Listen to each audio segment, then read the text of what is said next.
Bonjour et bienvenue dans cette vidéo. Aujourd'hui, je vais te donner la troisième clé de comment surmonter, comment trouver la force, le pouvoir de surmonter ces difficultés. Aujourd'hui, j'ai envie de te parler du jeu de la vie. Est-ce que tu connais le jeu de la vie? Le jeu de la vie, c'est quoi?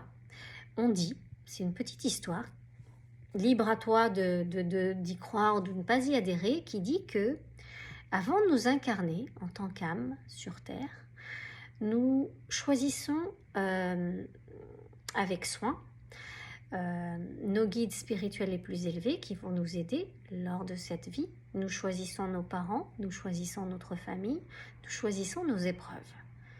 Donc, toute une configuration avec laquelle nous sommes partie prenante puisque nous avons choisi de travailler telle et telle blessure, d'expérimenter tel et tel contrat karmique. Nous avons tout un lot d'événements que nous avons sciemment choisi avant de nous incarner sur Terre. Alors certains pourront vous dire, dis donc je devais être bourré le jour où j'ai choisi mes épreuves, parce que bon, j'ai quand même chargé la mule, comme diraient certains. Mais en réalité, l'idée c'est qu'en tant qu'âme, on ne choisit que des épreuves qu'on se sent en capacité de dépasser, qu'on se sent en capacité de transcender. Il n'y a jamais d'épreuve qui est plus forte que nous. Et j'aime assez cette idée de savoir qu'effectivement, nous sommes des êtres résilients et que nous sommes venus sur Terre pour vivre une expérience sur le plan terrestre.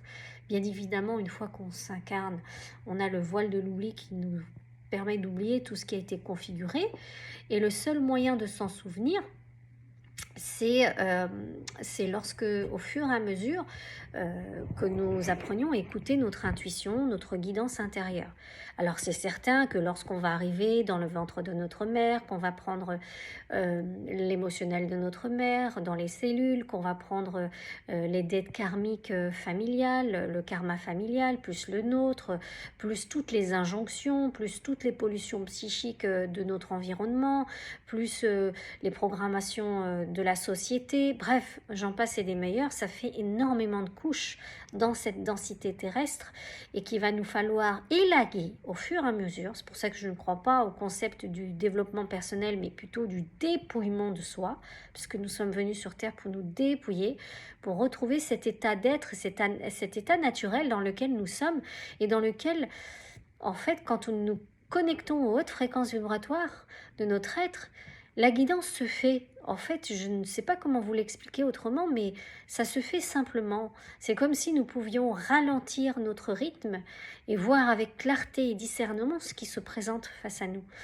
Et nous vivons pleinement l'état présent, dans un abandon total qui est pas en lien avec la volonté, c'est juste une qualité de présence à soi, pour nous remémorer de ce qu'est la vie et qu'est-ce que le jeu de la vie. Le jeu de la vie, c'est moi en tant qu'âme qui ai choisi mes épreuves, c'est moi en tant qu'âme qui ai choisi de vivre cette vie terrestre, pleinement de la vivre, dans le but de grandir, dans le but d'évoluer et d'aider d'autres personnes à en faire autant. Voilà, pour ce petit rappel, je vais y arriver, j'espère que cette vidéo t'aidera. Je te dis à bientôt.